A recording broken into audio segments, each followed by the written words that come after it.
आला हजरत इमाम अहले सुन्नत का कुरान मजीद फुरकान हमीद से कैसा ताल्लुक था। अल्लाह अकबर।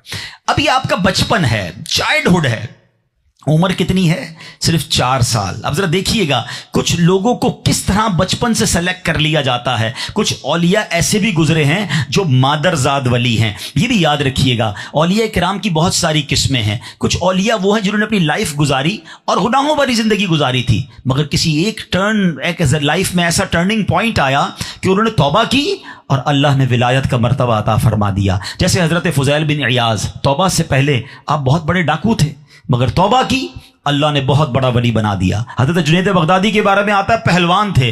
हजरत हबीब अजमी के बारे में आता है आप सूदखोर थे, मगर जब तौबा की अल्लाह ने विलायत का वो मर्तबा अता फरमाया कि आज सर अदब से झुक जाते हैं उनका नाम लेते हुए। मगर कुछ औलिया वो हैं कि जो मादरजाद वली थे, जो पैदाइशी सेलेक्टेड थे। सैयदी आला हजरत 4 साल की उम्र है और आपने पूरा कुरान नाजरा पढ़ लिया था।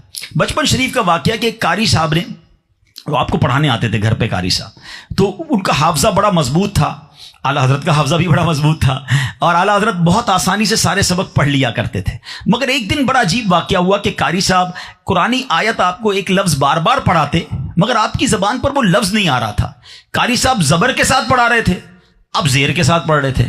अच्छा, आपके दादा जान मौलाना रजा अली खान साहब वो करीब बैठे देख रहे थे कि ये हो क्या रहा है। जब ये पढ़ा रहे हैं तो वो जबर कह रहे हैं, ये जेर बार बार जेर कह रहे हैं, हालांकि ऐसा करते नहीं थे, बिल्कुल फौरन रिपीट करते थे, ब्रिलियंट स्टूडेंट थे। तो आपके दादा जान जानते थे कि ही इज स्पेशल। तो आपने कहा कि एक और कुरान का पुराना नुस्खा मंगाया जाए। जब कुरान पाक का नुस्खा मंगाया गया तो कातिब ने गलती से जेर की जगह जबर लिखा था, यानी जो कारी साहब पढ़ा रहे थे वो गलत था, जो आला हजरत की जबान से निकल रहा था वही दुरुस्त था। यानी अल्लाह करीम ने बचपन से उनको गलती से इस तरह महफूज रखा। अल्लाह अकबर।